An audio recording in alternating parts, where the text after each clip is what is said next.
Inilah video yang viral di media sosial saat pengendara sepeda motor terperosok ke lubang galian proyek instalasi pipa air di Jalan Dan Mogot, Kalideres, Jakarta Barat. Sejumlah pekerja proyek galian yang melihat kejadian ini langsung berupaya mengangkat kendaraan tersebut dari dalam lubang sedalam 1,5 meter. Sebelumnya sepeda motor yang ditumpangi 2 orang tersebut melaju dari arah Cengkareng menuju ke Tangerang. Namun tanpa sebab, tiba-tiba pengendara menabrak pembatas proyek hingga terperosok ke lubang galian instalasi pipa air. Diduga penyebab kecelakaan tunggal tersebut karena pengendara motor mengantuk. Galian PAM. Tadi saya juga sempat nanya sama pekerja, untuk hari ini infonya langsung diuruk sih Pak. Tadi saya nanya sama pekerja, kata infonya dia ngantuk. Ditanya sama warga, iya saya ngantuk, gitu doang sih Pak. Beruntung tidak ada korban jiwa dalam kejadian ini. Pengendara serta orang yang diboncenginya hanya mengalami luka ringan dan berhasil diselamatkan. Dari Jakarta, Rizky Falufi, iNews melaporkan.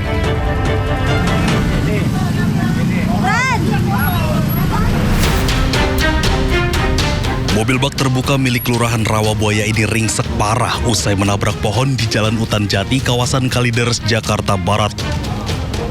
Benturan keras membuat 5 orang penumpang yang merupakan petugas PPSU Kelurahan Rawabuaya terluka, 2 diantaranya terlempar dari bak mobil. Warga yang menyaksikan insiden ini langsung berupaya memberikan pertolongan.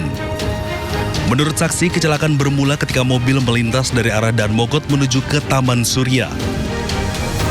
Mobil tiba-tiba pohon ini ditabrak. Mobilnya begitu naik, terus turun begitu langsung kaca nih ke sini semua kacanya. Kaca depannya pecah tuh? Iya, hancur habis, mobilnya aja penyok. Ya Allah, ini mobil apa? Astagfirullahaladzim. Udah dipadan makanan rayap.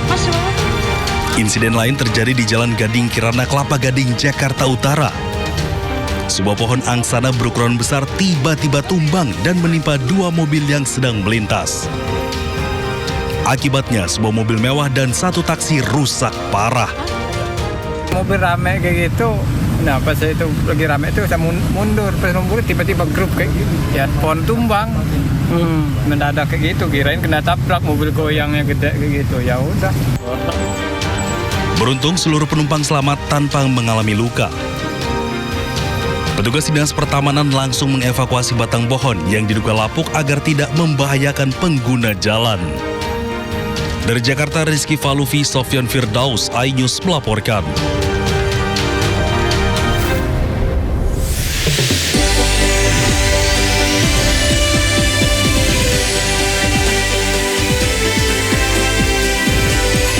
Pelaku penganiayaan terhadap seorang wanita caddy golf di Kota Tangerang diringkus polisi.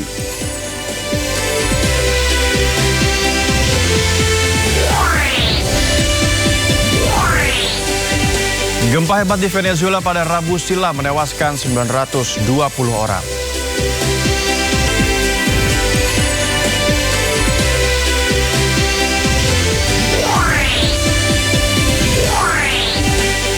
Prancis berpesta gol di gawang Norwegia 4-1 dalam laga terakhir.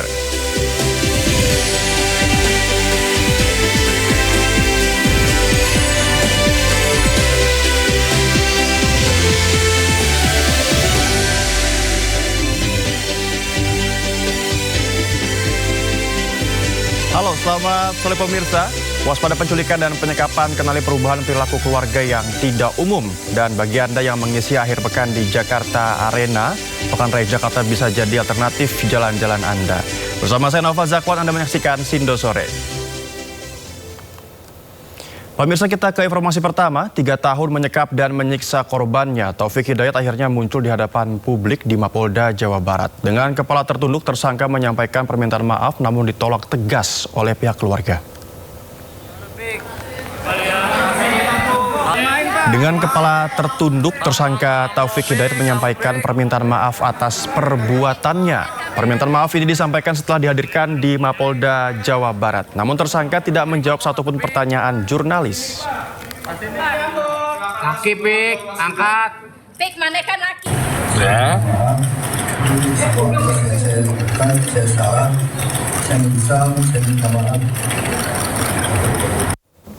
Sedangkan Ihsan udah kayak gini dia bilang minta maaf. Namun permintaan maaf itu langsung ditolak oleh pihak keluarga korban. Mereka menegaskan tidak ada kata maaf bagi pelaku yang menyebabkan YTR mengalami luka ataupun juga cacat seumur hidup. Bahkan keluarga meminta agar tersangka dijatuhi hukuman seberat-beratnya. Saya nggak mau pelaku dihukum mati. Saya pengen dia diserahkan pada keluarga biar saya menghakimi dia sebagai yang dia lakukan kepada saya. Adik yang saya bangga-banggakan dihancurkan sama dia. Saya nggak masalah dari pihak Kodam 1-2 tahun. Yang penting bisa diserahkan pada keluarga 1 atau 2 tahun juga. Bagi saya, permintaan maaf itu bukan hal yang bermanfaat, karena permintaan maaf itu dilakukan setelah ditangkap dan tidak ada upaya sedikit pun bagi pelaku untuk bersikap sebagai manusia.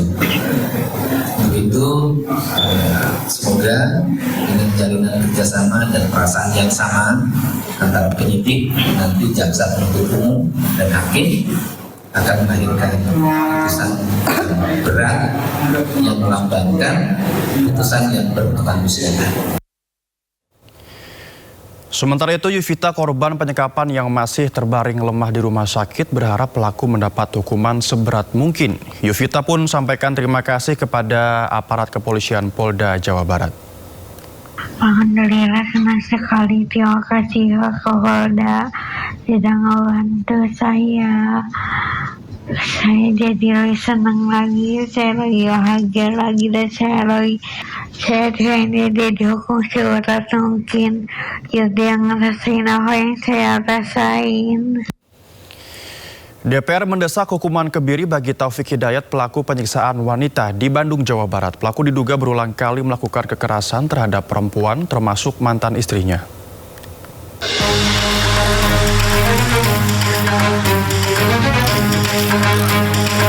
Taufik Hidayat, pelaku penyekapan dan penyiksaan sadis terhadap wanita asal Bandung berinisial YTR, menanti hukuman yang akan diterima akibat perbuatannya. Abdullah, anggota Komisi 3 DPR RI sekaligus politisi PKB, menilai pada kasus penyekapan dan penyiksaan wanita di Kota Bandung, Jawa Barat layak dipertimbangkan diberi hukuman kebiri.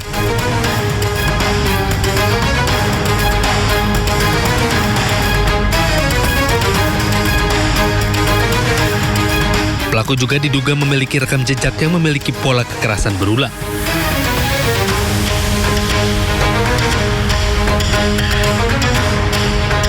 Sebelumnya, penyekapan dan penyiksaan terhadap korban diketahui terjadi selama 3 tahun. Aksi keji pelaku terbongkar 12 Juni lalu saat pelaku menghubungi kakak korban dan menginformasikan bahwa korban dirawat di Rumah Sakit Hasan Sadikin, Bandung. Ditangkapnya Taufik Hidayat, pelaku penyekapan dan penyiksaan sadis terhadap YTR, keluarga minta pelaku dihukum berat. Selain itu, korban juga meminta Taufik Hidayat diganjar hukuman seberat-beratnya. Tim Liputan iNews melaporkan. Taufik Hidayat, pelaku penyiksaan dan penyekapan gadis YT selama 3 tahun di Bandung, Jawa Barat secara sadis beraksi di 4 tempat berbeda. Tersangka dijerat pasal berlapis dan hanya terancam maksimal 12 tahun penjara. Keluarga korban YTR tuntut keadilan.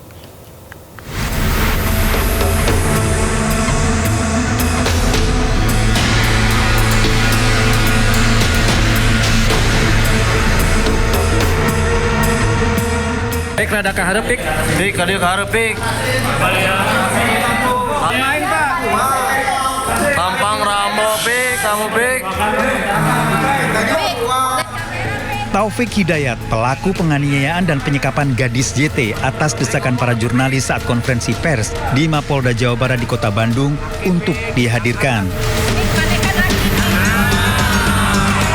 Taufik dihujani pertanyaan dari para jurnalis, namun Taufik terus menunduk. Taufik hanya menyampaikan permintaan maaf. Saya salah, saya menyesal, saya minta maaf. Kenapa kok tega banget sih? Gimana pikirannya, coba dijelasin sekarang. Coba jelasin ngomong sekarang. Kenapa diem aja? Tersangka Taufik menjawab dengan suara lemah, bahkan memilih menundukkan wajah saat jurnalis kembali bertanya. Keluarga korban yang berada di belakang tersangka sempat merasa kesal, namun dicegah polisi. Sekitar 90 detik, tersangka kemudian digiring masuk ke ruang khusus.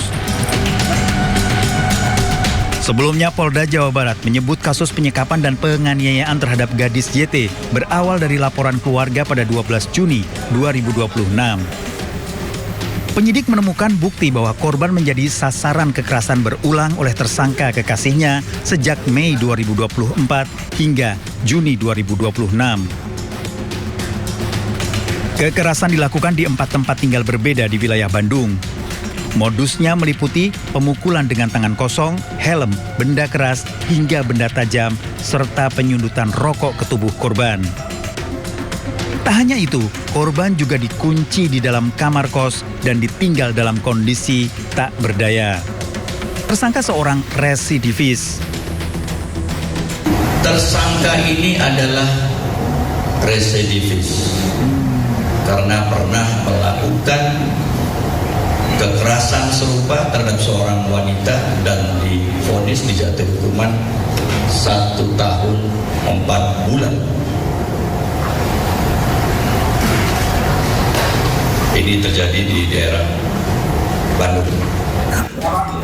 Permintaan maaf tersangka Taufik Hidayat ditolak oleh pihak keluarga.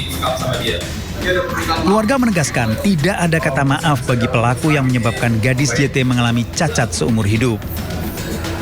Bahkan keluarga meminta tersangka dijatuhi hukuman berat. Saya nggak mau pelaku dihukum mati. Saya pengen dia diserahkan pada keluarga biar saya menghakimi dia seperti yang dilakukan kepada saya. Adik yang saya bangga-banggakan dihancurkan sama dia. Saya nggak masalah dari pihak kota 1-2 tahun. Yang penting bisa diserahkan pada keluarga 1 atau 2 tahun juga. Korban penyekapan dan penyiksaan saat ini masih menjalani perawatan tim medis Rumah Sakit Hasan Sadikin Bandung. Korban telah bisa berkomunikasi, makan, dan duduk. Tim Rumah Sakit Hasan Sadikin tengah memulihkan psikis korban. Sebelum melakukan tindakan operasi, tim RSHS tengah melakukan pembersihan luka sambil menunggu kondisi korban stabil. Atas perbuatannya, tersangka dijerat pasal berlapis mengenai penganiayaan berat, penyanderaan, dan perampasan kemerdekaan dengan ancaman hukuman maksimal 12 tahun penjara. Tim Liputan iNews melaporkan. Dan pemirsa, kondisi korban penyekapan serta penyiksaan YTR berangsur membaik. Korban penyekapan dan penyiksaan berinisial YTR saat ini masih menjalani perawatan tim medis Rumah Sakit Hasan Sadikin, Bandung, Jawa Barat. Saat ini korban YTR telah bisa berkomunikasi, makan, dan duduk. Tim RSHS tengah memulihkan dari psikis dari korban YTR. Sebelum melakukan tindakan operasi, tim RSHS tengah melakukan pembersihan luka sambil menunggu kondisi korban stabil. Lukanya saat ini memang sudah perbaikan, keadaan psikisnya pun juga memang yang bersangkutan sudah bisa mengobrol, sudah memang bisa makan, dan juga memang sudah bisa duduk. Nah, kita sambil menunggu untuk operasinya, yang penting sekarang adalah kita pemulihannya dulu. Setelah itu, setelah stabil, keadaan umum stabil, baru kita melaksanakan untuk next step-nya. Pemirsa, pelaku penganiayaan terhadap seorang wanita kedi golf di Kota Tangerang diringkus polisi. Penganiayaan ternyata dipicu cemburu. Pelaku juga emosi karena sering dimaki oleh korban.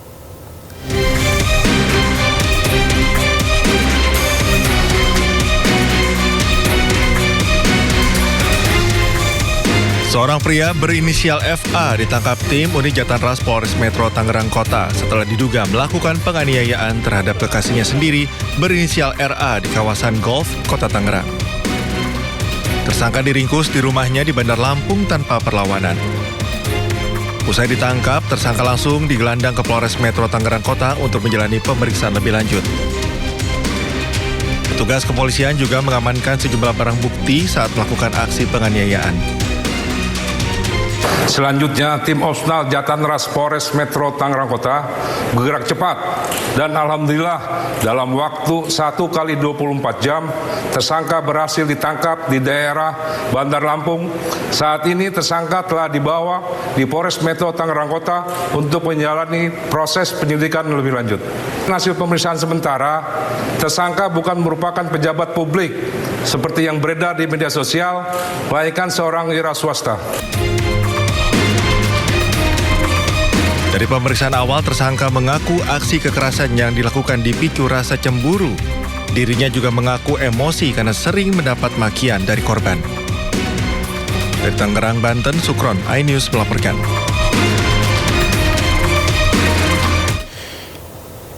Juri rakyat karyawan padel di Kebayoran Lama, Jakarta Selatan dianiaya dan disekap pihak manajemen lapangan padel. Selama disekap, pelaku pencurian mengalami luka akibat kekerasan fisik dan 2 kendaraan milik pelaku juga dirampas sebagai jaminan ganti rugi. Mana bang? Udah ketemu?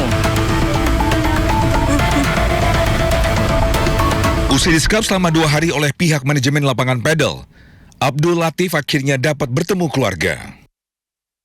Upaya keluarga bersama kuasa hukum untuk membebaskan sang karyawan dari sekapan manajemen berhasil usai meminta bantuan pihak Posian Metro Jakarta Selatan. Tak hanya disekap dan diperlakukan secara kasar, Abdul Latif yang juga karyawan lapangan padel juga dianiaya hingga mengalami luka bagian mata, mulut, dan kaki.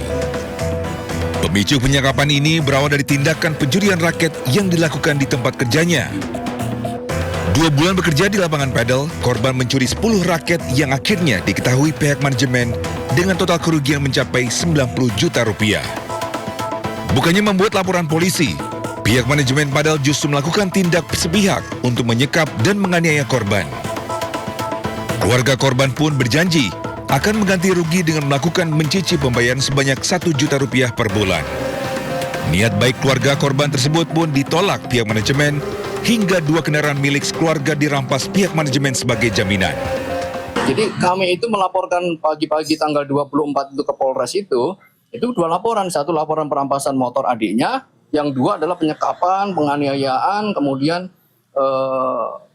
penganiayaan berat ini, kemudian ada beberapa pasal yang seperti adalah intimidasi, Bang. Intimidasi itu jadi ada ancaman-ancaman dari pihak mereka selain dipukuli sebanyak tadi disediakan 20 orang. Atas kejadian ini, Abdul Latif dan keluarga didampingi kuasa hukum telah melaporkan kasus ini ke pihak Posian Polres Jakarta Selatan atas dugaan tindak perampasan hak kemerdekaan dan penganiayaan. Dari Jakarta Selatan, Den Helmi Sajangbati, iNews melaporkan. 3 perampok bersenjata tajam menyatroni minimarket di Blitar, Jawa Timur. Pelaku menyekap karyawan minimarket dan uang total hingga 100 juta rupiah.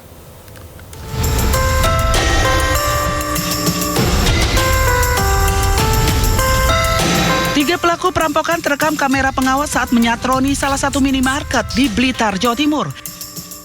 Dengan menggunakan senjata tajam, pelaku mengejar karyawan minimarket sambil mengancamnya. Pelaku mengikat dan menyekap penjaga minimarket.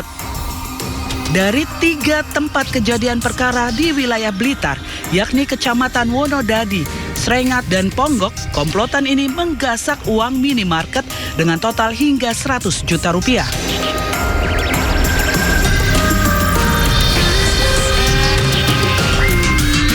Polisi berhasil menangkap para pelaku di rumah mereka masing-masing tanpa perlawanan. Jadi awal mula kepada para 3 pelaku ini melakukan pencarian hunter ke beberapa lokasi, sasarannya Alfamart yang buka 24 jam. Kini ketiganya mendekam di balik jeruji besi tahanan Mapolres Blitar Kota untuk menunggu proses hukum lebih lanjut. Dari Blitar, Jawa Timur, Yoyo Agusta, iNews melaporkan.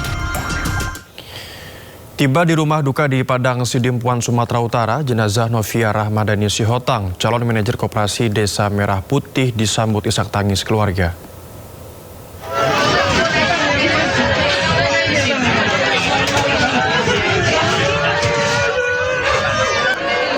Isak tangis keluarga tidak terbendung saat jenazah Novia Ramadhani Sihotang, 25 tahun, tiba di rumah duka di Jalan Sisingamangaraja, Kelurahan W5, Kecamatan Padang Sidimpuan Selatan, Kota Padang Sidimpuan.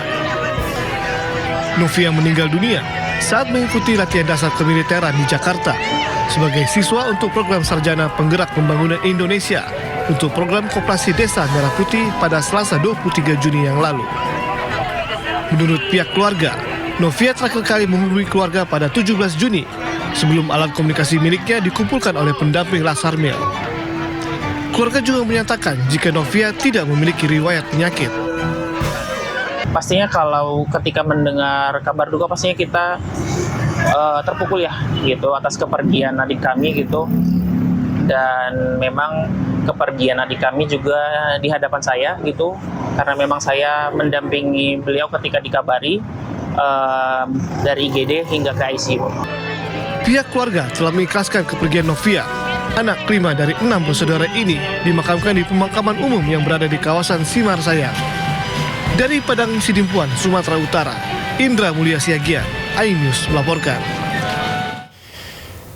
Sebelumnya pemirsa, 4 calon manajer koperasi Desa Merah Putih meninggal dunia saat mengikuti pelatihan militer. Peserta meninggal karena penyebab berbeda, yakni sesak nafas, serangan panas atau heat stroke, henti jantung, dan tuberkulosis.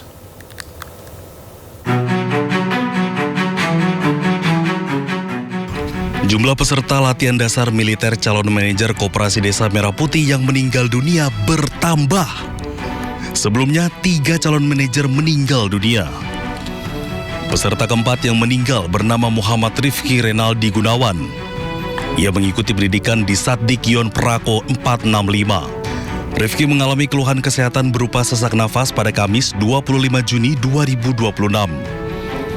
Rifki sempat jalani perawatan intensif di ICU namun tidak dapat diselamatkan. Sebelumnya peserta bernama Novia Ramadhani Sihotang meninggal. Novia meninggal setelah sempat jalani perawatan intensif di Rumah Sakit Angkatan Udara Dr. RS Nawan Antariksa diduga berkaitan dengan penyakit tuberkulosis. Kemudian peserta Anissa Muyasaroh diketahui meninggal dunia saat mengikuti pendidikan di Satuan Pendidikan Dodik Jur Rindam 6 Mulawarman, Balikpapan, Kalimantan Timur. Peserta delegasi dari Kabupaten Lamongan, Jawa Timur ini meninggal setelah mengalami serangan panas atau heat stroke. Anissa sempat dibawa ke klinik milik Kodam untuk mendapatkan penanganan awal sebelum dirujuk ke Rumah Sakit Dr. Harjanto TNI Angkatan Darat. Meski telah mendapatkan penanganan medis, Anissa dinyatakan meninggal dunia. Satu orang lainnya, Yonanda Muhammad Taufik, meninggal dunia saat tengah mengikuti pendidikan di Satuan Pendidikan Puslatpur Kodik Latat, Batu Raja, Sumatera Selatan. Yonanda mengalami penurunan kondisi kesehatan pada 17 Juni lalu dan sempat mendapatkan penanganan oleh tenaga kesehatan satuan sebelum dirujuk ke rumah sakit. Yonanda diketahui meninggal akibat henti jantung. Dan perlu digarisbawahi juga bahwa kegiatan yang dilaksanakan ini sama sekali tidak melibatkan kegiatan fisik, dalam artian lebih condong dominan kepada proses belajar mengajar di kelas. Saya juga memastikan bahwa dalam prosedur penanganan pada saat kejadian sudah dilaksanakan dengan tepat, diawali dengan pemeriksaan di lapangan, kemudian dibawa ke klinik kesehatan yang ada di Dodik Jur. Karena melihat perkembangan yang terjadi oleh yang bersangkutan tidak membaik, segera dilarikan, dirujukan ke rumah sakit Dr. Harjanto Kesdam 6 Mulawarman. Diketahui pelatihan militer untuk calon manajer koperasi Desa Merah Putih berlangsung selama 45 hari hingga 31 Juli mendatang.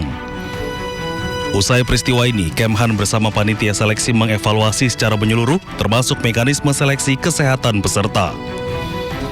Tim Liputan iNews melaporkan.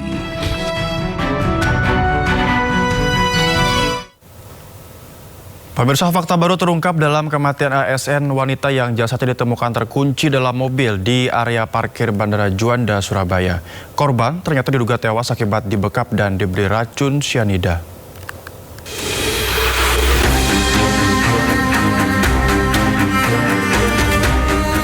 Korban dikenal sebagai Sekretaris Dinas Perumahan Rakyat Bangkalan atau orang nomor 2. Korban merupakan perempuan yang baik dan ramah kepada para bawahannya serta rajin bekerja. Sebagai seorang pejabat di lingkungan pemerintah Kabupaten Bangkalan, korban memiliki ruang kerja sendiri.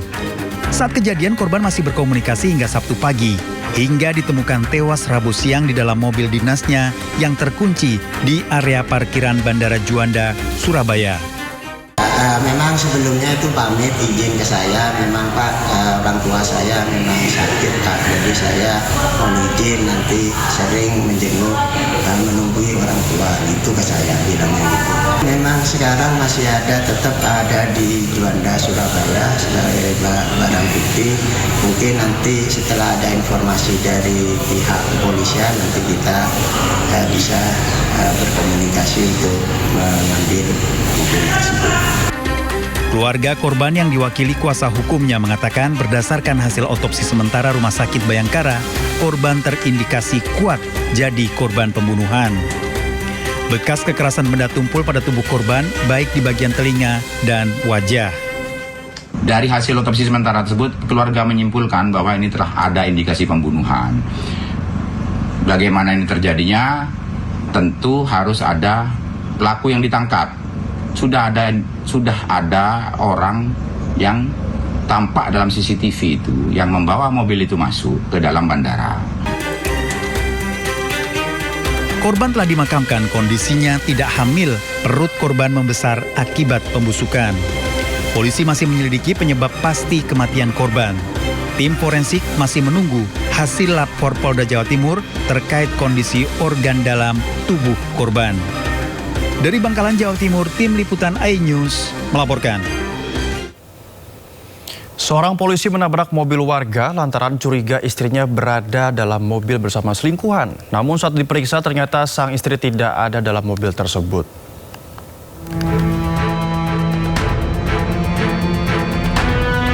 Inilah video amatir saat HSR, personel Polres Tapanuli Selatan, menabrak mobil seorang warga di Jalan Karya Wisata, Kecamatan Medan Johor, Kota Medan pada 28 Mei lalu. Kejadian itu sempat viral di media sosial dan menjadi sorotan publik. Kencangnya tabrakan membuat bagian depan mobil oknum polisi ringsek. Kabid Humas Polda Sumut, Kombes Pol Ferry Walintukan, menyatakan insiden dilatar belakangi pelaku yang curiga istrinya berada di dalam mobil bersama selingkuhannya yang berinisial LH. Namun saat diperiksa pelaku, wanita yang berada di dalam mobil ternyata bukan istrinya. Hasil pemeriksaan sementara dijelaskan bahwa terlapor HSR mendapatkan informasi bahwa pelapor ya inisial LH pergi bersama istri yang bersangkutan. Jadi terlapor dengan motif cemburu ya melakukan pengejaran dan akhirnya menemukan kendaraan pelapor ya inisial LH yang menggunakan CR-V dan ditabrak dengan kendaraan dari belakang oleh kendaraan terlapor dengan Innova seperti itu. Hasilnya di dalam mobil itu mau ada istrinya atau gimana Pak? Ya, ternyata hasilnya pemeriksaannya ternyata yang bersama LH itu bukan istri yang bersangkutan. Kasus ini telah dilaporkan korban LH secara pidana umum dan profesi Polri pada 28 Juni lalu. Penyidik masing-masing satuan kerja sedang menyelidiki kasus ini. Dari Medan, Sumatera Utara, Aminur Rasid, iNews melaporkan. Kasus penyitaan rapor seorang siswa SD Negeri 3 Bau-Bau, Sulawesi Tenggara berakhir dengan permintaan maaf dari oknum istri polisi yang mengambil rapor tersebut. Pelaku mengaku menyesali perbuatannya setelah kasus ini jadi sorotan publik. Buat kasihan seandainya ini ada dia punya mama dengan bapak itu tidak apa-apa, kasihan ibu tahu saya sudah jelaskan ke mereka ini broken home. Kasus penyitaan rapor siswa SD oleh istri polisi berusia 34 tahun yang suaminya bertugas di Satlantas Polres Bau-Bau yang dijadikan jaminan utang agar orang tuanya membayar utang di kota Bau-Bau kini memasuki babak baru. Setelah viral, oknum Bayangkara tersebut akhirnya menyampaikan permohonan maaf kepada keluarga siswa. Ia menyesali tindakannya dan menyadari bahwa persoalan utang piutang tidak seharusnya melibatkan hak pendidikan seorang anak. Polres Bau-Bau juga menyayangkan insiden ini, apalagi dilakukan oleh istri polisi. Kedua belah pihak pun telah dipertemukan dan telah didamaikan. Pribadi mau minta maaf kepada Ibu Amil beserta keluarga besar Ibu Amil dan institusi Polres Bau-Bau karena masalah ini jadi viral. Saya mohon maaf sebesar-besarnya mungkin karena kehilafan saya. Mungkin kiranya bisa dimaafkan. Hari ini antara pelapor dengan yang terlapor sudah diselesaikan permasalahannya, sudah berdamai. Mudah-mudahan kedepannya tidak terjadi hal yang seperti ini lagi. Termasuk proses hukumnya di bagaimana seperti apa? Nanti untuk proses hukumnya nanti kita lihat lebih lanjut karena itu nanti ranahnya ke hidung. Berarti ini hanya sekedar perdamaian saja, untuk proses hukum belum ya? Karena memang tadi kita tidak membahas terkait proses hukumnya, tapi kita lebih utamakan ke kesepakatan perdamaian antara kedua belah pihak. Rapor yang disita oleh oknum istri polisi sebagai jaminan utang pun telah dikembalikan. Sementara untuk utang piutang sebesar 2 juta rupiah di antara keduanya telah dibayarkan oleh Kapolres Bau-Bau. Keluarga siswa disita rapornya pun telah mencabut laporan yang sebelumnya dimasukkan ke Reskrim Bau-Bau. Dari Kota Bau-Bau, Sulawesi Tenggara, Andi Eba, iNews melaporkan. Satgas Operasi Damai Kartens 2026 mengepung sebuah kawasan di Kampung Bajema, Distrik Sugapa, Intan Jaya. Operasi ini berujung pada penangkapan seorang pria yang diduga terkait kelompok kriminal bersenjata atau KKB.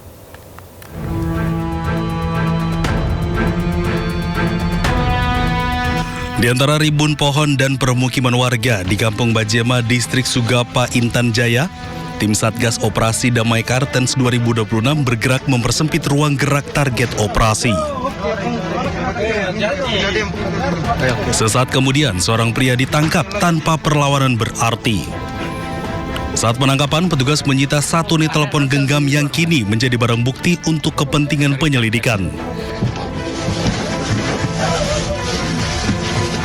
Menurut Kasatgas Humas Operasi Damai Kartens 2026, Kombes Pol Yusuf Sutejo, penangkapan ini merupakan pengembangan penyidikan atas kasus penembakan pos tower Satgas Tindak Intan Jaya pada 19 Februari 2024 yang menyebabkan gugurnya Bribtu Anumerta Alvando Steve Karamoy. Penyidik juga masih mendalami dugaan keterlibatan pelaku dalam sejumlah gangguan keamanan lain di Intan Jaya pada tahun 2026. Hingga kini Satgas Operasi Damai Kartens 2026 masih melakukan pengembangan penyelidikan. Masyarakat diimbau untuk tetap menjaga situasi keamanan serta memberikan informasi yang dapat membantu proses penegakan hukum di Papua Tengah. Dari Intan Jaya, Papua Tengah, Cornelia Mudumi, iNews melaporkan. Pemirsa, bangunan kos-kosan 2 lantai di bantaran Kali Banjir Kanal Barat, Tanah Abang, Jakarta Pusat tiba-tiba ambruk diduga akibat pondasi terkikis oleh air. 4 orang penghuni kos bisa menyelamatkan diri.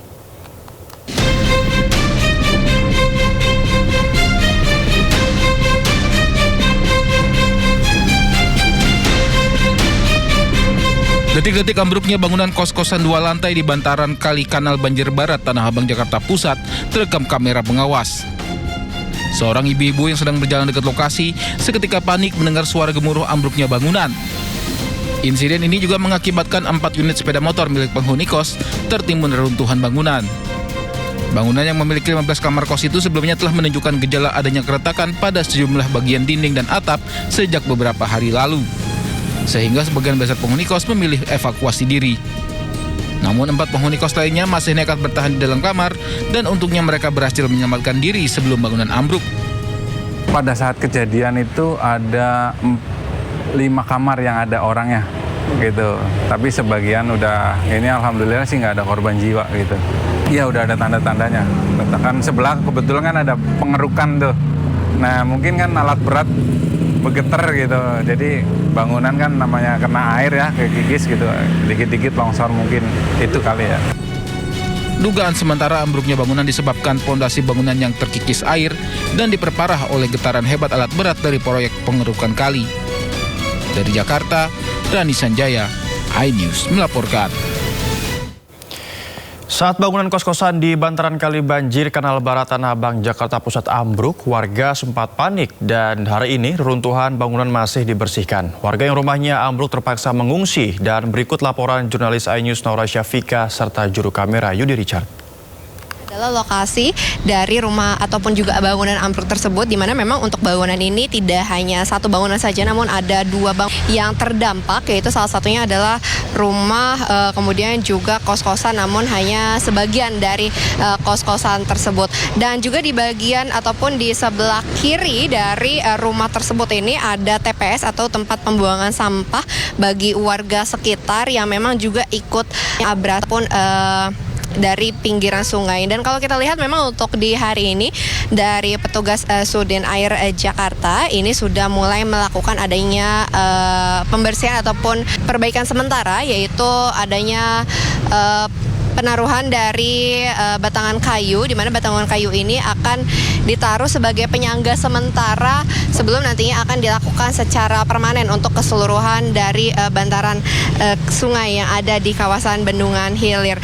Dan kalau kita lihat memang untuk puing-puing dari bangunan atau dari rumah masih belum dibereskan untuk bangunan seperti dinding, kemudian juga dari kayu, kemudian juga dari asbes seng yang masih tertinggal di sini, sehingga memang masih membutuhkan waktu untuk pembersihan dari puing-puing tersebut. Dan kita lihat memang di hari ini dari petugas sudah berjibaku dari pagi hari, sudah mulai melakukan penempatan dari kayu-kayu tersebut untuk sementara agar tidak menyebar ke area lainnya, karena seperti yang kita ketahui bersama memang untuk bantaran ya ataupun pinggir sungai yang ada di kawasan Bendungan Hilir ini banyak sekali bangunan-bangunan permanen, bukan semi permanen namun sudah permanen, dan memang pasti bahaya sekali, dan ini juga meresahkan bagi warga yang yang tinggal di pinggiran sungai ini. Dan tadi saya juga sempat melihat ada kren di sini, kemudian ada kren juga di sana di tepat di sungainya tersebut untuk membantu ataupun juga mempermudah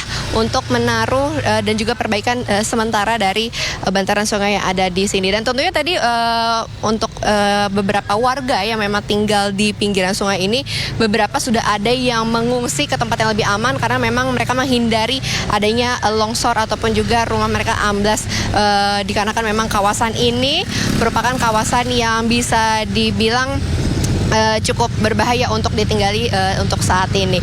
Dari Jakarta, Naura Syafikah, Yudi Richard, iNews melaporkan.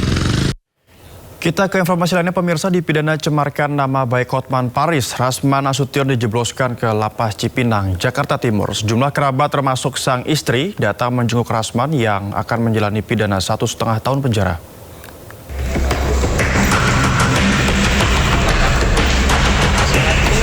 Terpidana kasus pencemaran nama baik terhadap Hotman Paris Hutapea, Rasman Arif Nasution, resmi mendekam di Lembaga Pemasyarakatan Lapas Kelas 1 Cipinang, Jakarta Timur. Rasman diterima sebagai warga binaan pada Kamis 25 Juni 2026 sekitar pukul 4:20 sore berdasarkan surat Kejaksaan Negeri Jakarta Utara tentang pelaksanaan putusan pengadilan. Rasman dinyatakan bersalah melanggar pasal 27 ayat 3 Jungto pasal 45 ayat 3 Undang-Undang Informasi dan Transaksi Elektronik atau ITE. Perlu kami sampaikan kepada rekan-rekan media bahwa benar pada hari Kamis 25 Juni 2026 pukul 16.20 berdasarkan surat eksekusi dari Kepala Kejaksaan Negeri Jakarta Utara, kami telah menerima terpidana atas nama Rasman Arif Nasution untuk melaksanakan putusan pengadilan menjalani pidana di Lapas Kelas 1 Cipinang selama 18 bulan. Sementara itu, tampak di Lapas Cipinang beberapa kerabat ingin menjenguk Rasman Nasution.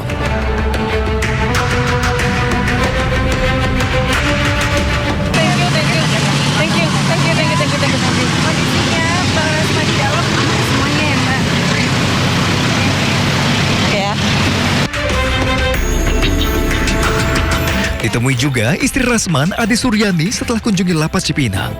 Ade mengungkapkan kondisi Rasman dalam keadaan sehat.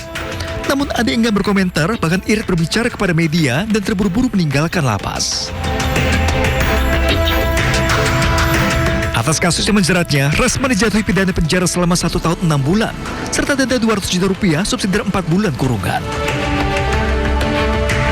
Dari Jakarta, Tim Liputan iNews melaporkan. Terima kasih Anda masih bersama kami di Sindo Sore. Pemirsa, ketegangan antara Amerika Serikat dan Iran kembali meningkat setelah kedua negara saling melancarkan serangan di kawasan Selat Hormuz. Eskalasi terjadi hanya beberapa hari setelah Washington dan Teheran menyepakati gencatan senjata.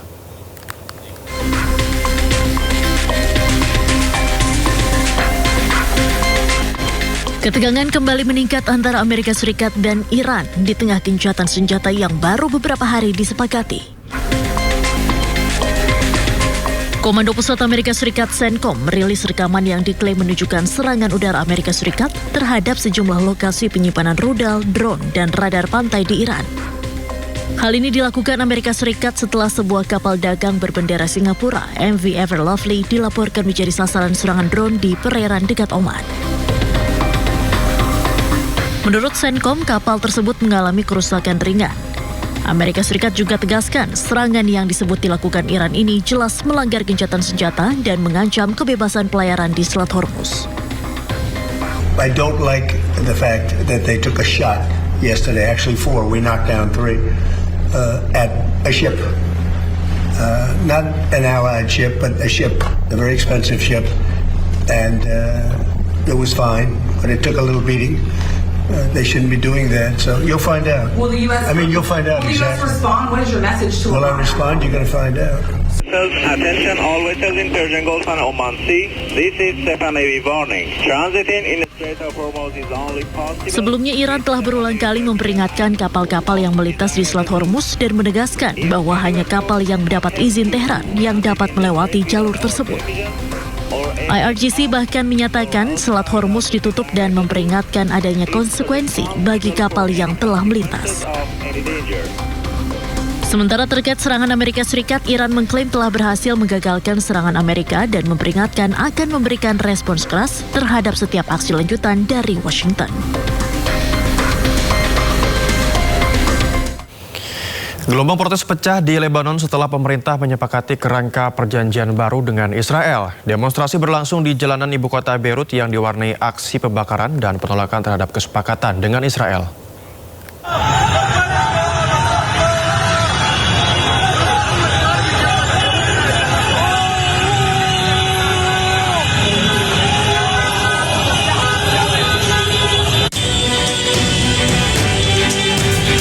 Aksi protes kembali mengguncang ibu kota Lebanon, Beirut, menyusul tercapainya kerangka perjanjian baru antara Lebanon dan Israel yang dimediasi oleh Amerika Serikat. Ratusan demonstran turun ke sejumlah jalan utama di Beirut untuk menolak kesepakatan tersebut. Nampak massa membakar benda-benda di tengah jalan dan memblokir akses sebagai bentuk penolakan terhadap normalisasi hubungan dengan Israel.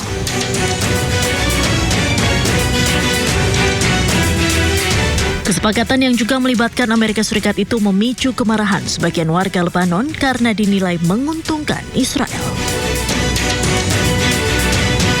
הדבר החשוב ביותר הוא קודם כל שישראל נשארת ברצועת הביטחון בדרום לבנון. זה הישג גדול, ואנחנו מקיימים אותו כל עוד חיזבאללה לא פורק מנשקו, כל עוד נשקפת סכנה למדינת ישראל. כל הזמן על אזור הביטחון המקורי, מחוץ לטווח הנ"ט, לא מאפשרים לחיזבאללה להיכנס לשם וגם לא לאוכלוסייה. זה נשמר. והדבר החשוב ביותר הוא שישראל אומרת, הביטחון שלנו קודם לכל. Berdasarkan kerangka kesepakatan itu, pasukan Israel akan mempertahankan zona keamanan di Lebanon Selatan, sementara tentara Lebanon diizinkan ditempatkan di beberapa area terbatas. Gelombang protes yang terus dilakukan oleh masyarakat Lebanon menunjukkan masih kuatnya penolakan publik Lebanon terhadap kesepakatan dengan Israel.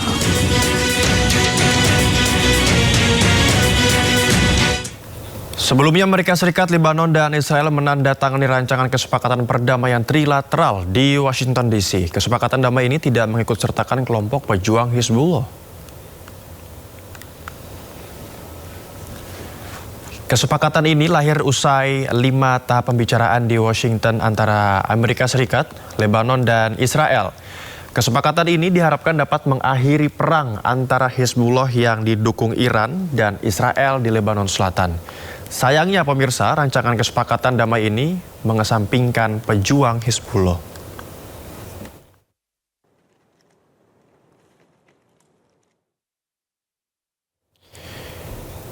Israel dituding lagi-lagi melanggar gencatan senjata. Israel terus membombardir Lebanon Selatan. Israel pun beralasan serangan menyasar pusat komando Hizbullah.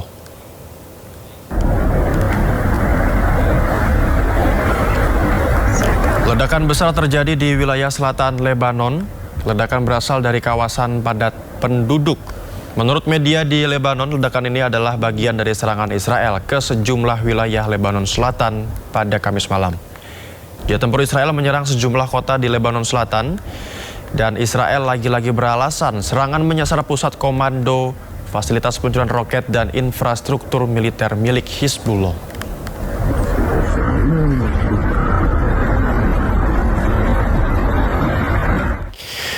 Sementara itu, kelompok Hizbullah merilis video penembakan roket dan rudal ke wilayah perbatasan antara Lebanon dan Israel. Hizbullah menyatakan serangan ini sebagai balasan atas pelanggaran gencatan senjata yang dilakukan oleh Israel.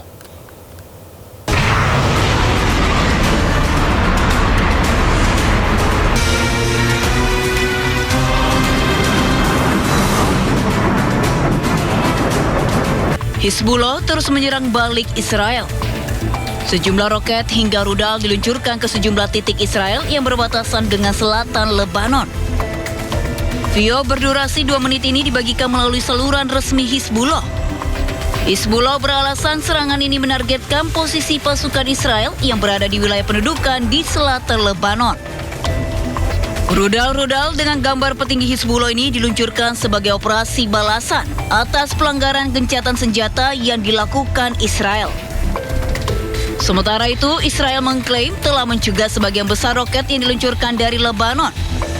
Hingga kini, konflik di perbatasan Lebanon-Israel masih berlangsung dalam intensitas rendah. Kedua pihak kerap melanggar gencatan senjata yang seharusnya masih berlaku.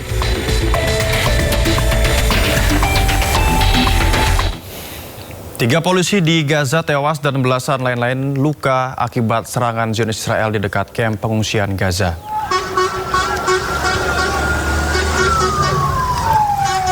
Rekaman video menunjukkan sebuah mobil yang dilalap api sementara ambulans dan tim pertahanan sipil berusaha menolong para korban. Menurut otoritas Gaza, 3 petugas polisi tewas dan beberapa lainnya terluka dalam serangan yang dilakukan Zionis Israel terhadap sebuah kendaraan di dekat kamp pengungsi Al-Magasi di Gaza Tengah. Para korban luka pun langsung dibawa ke rumah sakit Martir Al-Aqsa di Deir al-Balah untuk mendapatkan perawatan.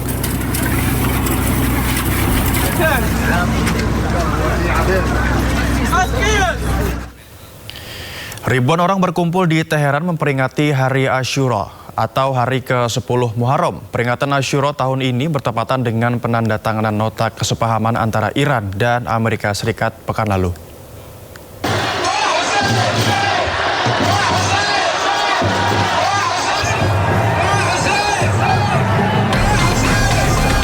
Ribuan warga Teheran mengenakan pakaian hitam berkumpul di tengah kota Teheran, Iran.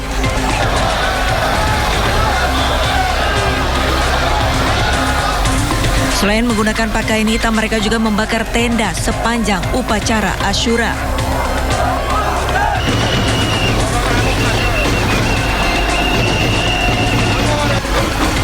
Mereka memperingati Hari Asyura, di mana perayaan ini merupakan perayaan keagamaan penting bagi umat Muslim Syiah. Mereka memperingati kematian Imam Hussein Ibnu Ali di Karbala.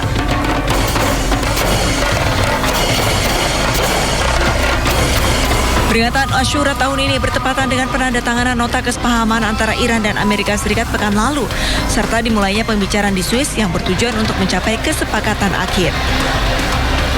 Menteri Luar Negeri Amerika, Marco Rubio, pada hari Rabu menyatakan bahwa fase negosiasi selanjutnya akan fokus pada isu-isu teknis dengan para ahli tingkat kerja diharapkan bertemu kembali di Swiss pada tanggal 30 Juni. Amerika Serikat mengklaim bahwa harga minyak turun drastis sementara harga saham Amerika melonjak tinggi melebihi rekor yang sudah ada sebelumnya. Hal ini dikarenakan kesepakatan Amerika Serikat dan Iran yang ditandatangani pekan lalu. And then I have to listen to the fake news. Oh, they're much better today than they were then. These people are crazy. They want to make a deal with us very badly. And we probably will. I think we will. But the strait is open. Yesterday they took out 19 million barrels of oil. That's the most in the history of the strait. And the oil prices are dropping like a rock. And you know, as goes oil, so goes everything else, including all of your products. You have to spend a lot of money for your tractors. Now you're going to be spending much less than you were spending just a few weeks ago. We had the best numbers we've ever had. And I called in Scott, I called in Howard, I called in a lot of the people standing right there. I called in our great Secretary of the Interior, Doug, and I said, here's the story. We just hit records. Our country is doing better than it's ever done. The stock market, we've had 73 all-time highs in less than a year and a half. Think of that. Pemirsa, kita ke informasi lain. Para penumpang di dalam pesawat komersial mengalami momen-momen mengerikan ketika dua gempa bumi dahsyat mengguncang Venezuela saat pesawat tersebut parkir di Bandara Internasional Simon Bolivar.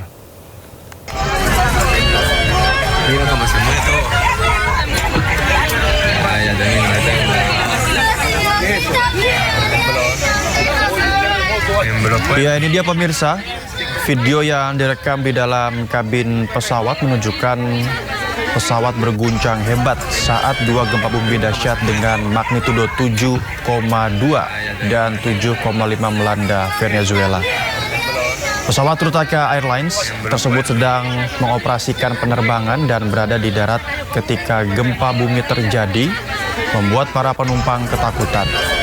Gempa bumi mengguncang Venezuela di bagian utara dengan selang waktu 39 detik pada tanggal 24 Juni lalu. Otoritas Venezuela menyatakan operasi penyelamatan terus berlanjut di Caracas dan daerah lain yang terkena dampak. Gempa bumi tersebut sejauh ini telah menewaskan 589 orang dan melukai lebih dari 2.900 orang.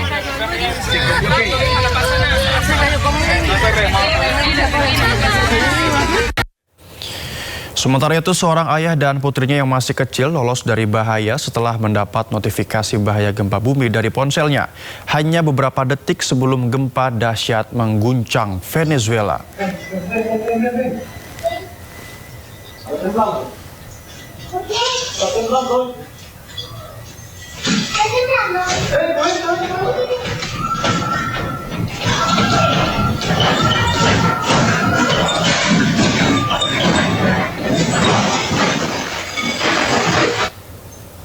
Ya, ini dia pemirsa momen ketika alarm gempa bumi berbunyi di sebuah ponsel memberi peringatan seorang ayah sekitar 10 detik sebelum gempa bumi berguncang. Pria tersebut segera menyelamatkan putrinya dan keduanya bergegas keluar tepat sebelum gempa bumi dahsyat terjadi. Dan video tersebut menjadi viral di media sosial dengan banyak pengguna menyebut peringatan itu sebagai alat penyelamat korban gempa.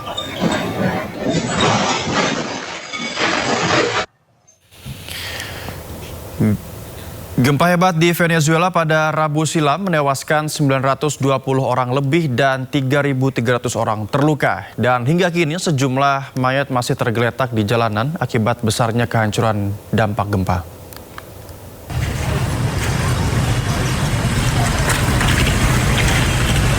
Gempa besar yang melanda Venezuela mengakibatkan bangunan dan jalanan di wilayah pesisir La Guaira mengalami kerusakan parah. Sebuah rekaman menunjukkan sejumlah mayat nampak tergeletak di jalanan di tengah tim penyelamat berupaya mencari korban gempa di reruntuhan bangunan. Salah satu warga, Marlenis Herrera, mengatakan bahwa suami dan anak-anaknya masih terjebak di bawah reruntuhan. Nosotros perdimos todo.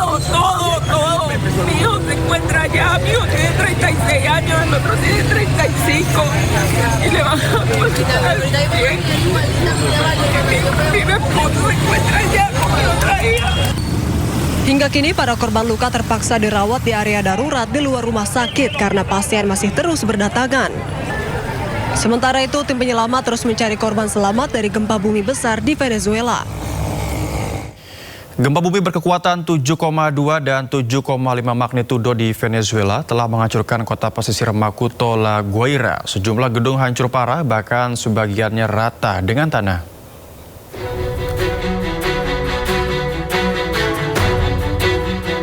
Sebuah rekaman udara menunjukkan dampak dari gempa berkekuatan 7,2 dan 7,5 magnitudo di Venezuela yang menghancurkan kota pesisir Macuto, La Guaira. Hampir 100 gedung runtuh, bahkan sebagiannya rata dengan tanah menjadi puing-puing. Kepulan asap juga masih terlihat membumbung dari beberapa infrastruktur yang rusak. Warga terpaksa meninggalkan rumah mereka di wilayah pesisir yang menyebabkan kemacetan panjang karena khawatir akan gempa susulan. Kementerian Kesehatan Venezuela mengatakan gempa bumi telah menewaskan sekitar 235 orang dan melukai lebih dari 4.300 orang. Sementara ribuan keluarga terdampak akibat rumah dan infrastruktur yang mengalami kerusakan parah. El Salvador dan Spanyol mengerahkan tim penyelamat dan medis untuk membantu proses evakuasi korban gempa di Venezuela. Mereka juga mengirimkan bantuan lebih dari 50 ton obat-obatan dan kebutuhan mendesak.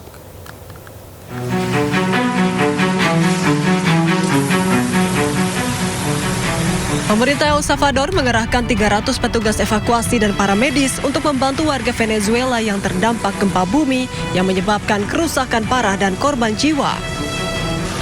Kontingen tersebut akan berangkat ke ibu kota Venezuela, Caracas, dengan membawa bantuan 50 ton obat-obatan dan perlengkapan penting. Operasi darurat terus berlanjut di berbagai wilayah untuk melakukan upaya evakuasi menyelamatkan orang-orang yang terjebak di bawah reruntuhan dan merawat korban luka. Selain El Salvador, pemerintah Spanyol juga mengirimkan tim tanggap darurat ke Venezuela setelah 2 gempa bumi besar melanda pada Rabu. Misi ini melibatkan 59 personel dari militer Spanyol bersama dengan 8 tim anjing pelacak, 40 petugas pemadam kebakaran, serta tim medis berangkat untuk mendukung operasi penyelamatan. Pengerahan ini menambah dukungan untuk Venezuela setelah Meksiko dan Republik Dominika juga mengumumkan pengiriman tim penyelamat, medis, dan bantuan kemanusiaan ke wilayah paling terdampak.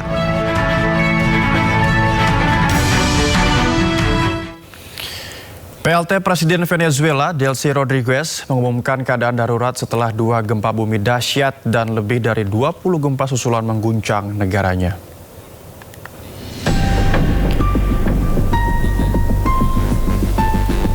Delcy mengatakan Bandara Internasional Maiquetía yang terletak di dekat Caracas ditutup menyusul kerusakan serius pada infrastruktur.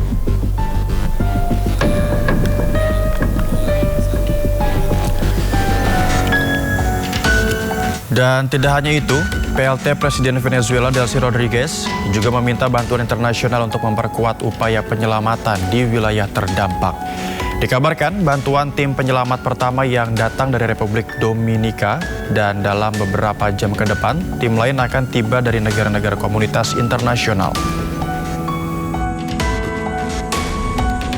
Bueno, estamos aquí en Macuto, en el estado La Guaira, acompañando a nuestro pueblo en la búsqueda y para el rescate de personas que fueron tapiadas por estructuras y edificios que colapsaron producto de los terremotos, el doble terremoto que tuvimos el día de ayer. Estamos acompañando a la familia, extendemos nuestra solidaridad y esperamos recuperar la mayor cantidad de personas con vida. Hemos solicitado ayuda internacional, ya está por aterrizar los primeros rescatistas que llegan de República Dominicana y en las próximas horas llegarán del resto de los países y de la comunidad internacional. Nuestro mejor deseo, toda la esperanza y todas las oraciones puestas por la vida de los venezolanos y de las venezolanas. Kita ke informasi lain, pemirsa. Gelombang panas yang melanda wilayah Eropa Selatan mengakibatkan kebakaran hutan hebat di Huesca, Spanyol. Setidaknya area seluas 1.000 hektar dilaporkan telah hangus terbakar.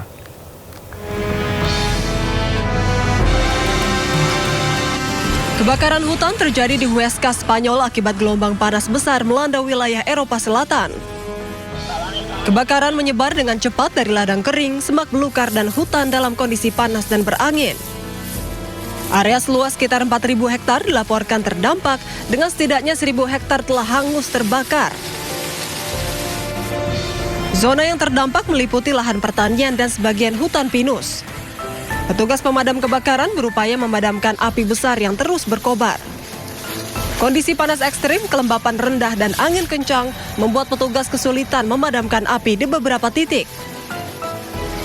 Akibat kebakaran tersebut, sekitar 240 warga dilaporkan telah dievakuasi dari kota-kota terdekat sebagai langkah penyelamatan. Pemirsa, ratusan warga rela antre berdesakan demi mendapat sembako murah yang digelar di Polres Boyolali, Jawa Tengah. Antrean sudah terjadi sejak pagi karena warga khawatir tidak kebagian paket sembako murah.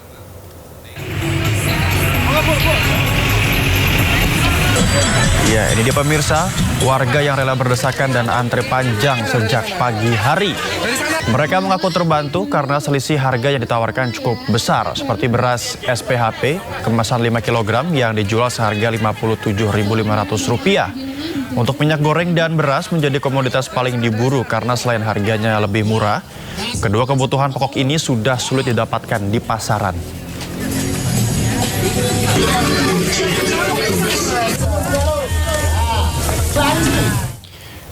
Sebelumnya setelah sempat langka di pasaran, minyak goreng subsidi minyak kita muncul. Namun anehnya berbau solar. Bahkan keluhan minyak kita berbau solar muncul di sejumlah daerah.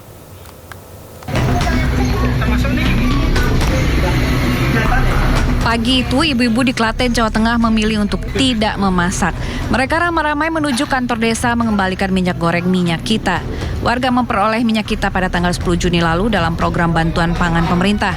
Ketika diterima, warga mengeluh karena minyak goreng yang mereka dapat selain berwarna kehitaman juga berbau solar. Tadi tak buang yang itu ini. Sempat untuk menggoreng tadi pagi.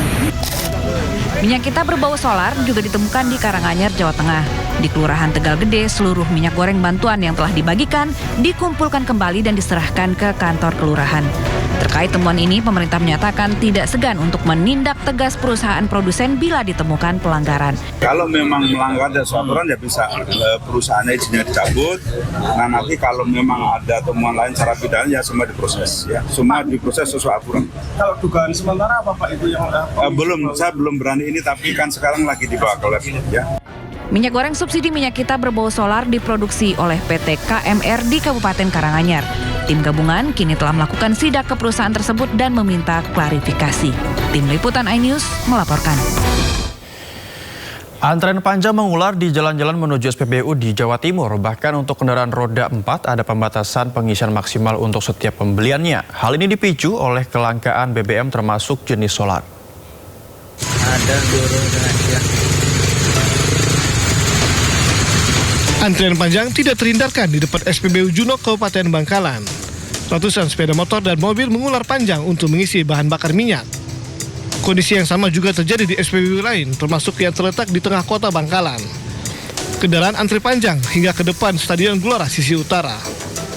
Para pengendara ini tak hanya dari warga wilayah kota saja, namun juga datang dari kecamatan-kecamatan lain yang terpaksa ikut antri di SPBU kota karena SPBU terdekat sudah tutup akibat kehabisan stok.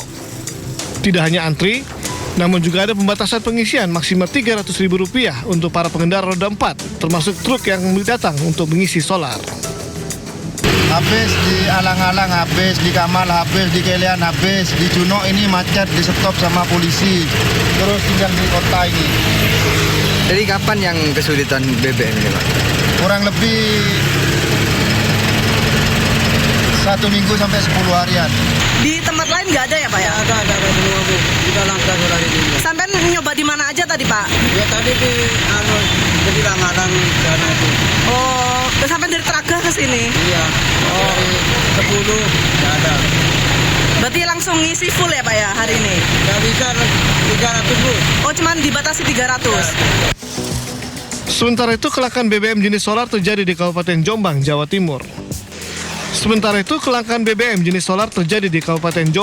Timur. Sudah beberapa hari para pengendara truk mengeluh lantaran banyak SPBU yang mereka datangi kehabisan stok solar. Sementara SPBU yang masih memiliki stok solar diserbu pembeli hingga terjadi antrian panjang.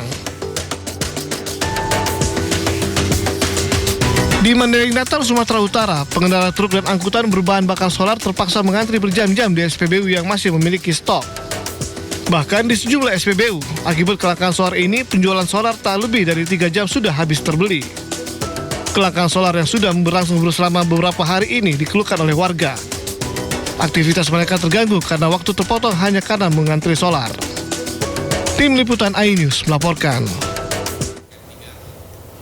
Pemirsa, bagi Anda yang mau merayakan HUT Jakarta di Bundaran HI pada sore hingga malam ini, simak dulu informasi berikut ini. Kita bergabung dengan Anissa Rizkia yang saat ini sudah ada di Bundaran HI.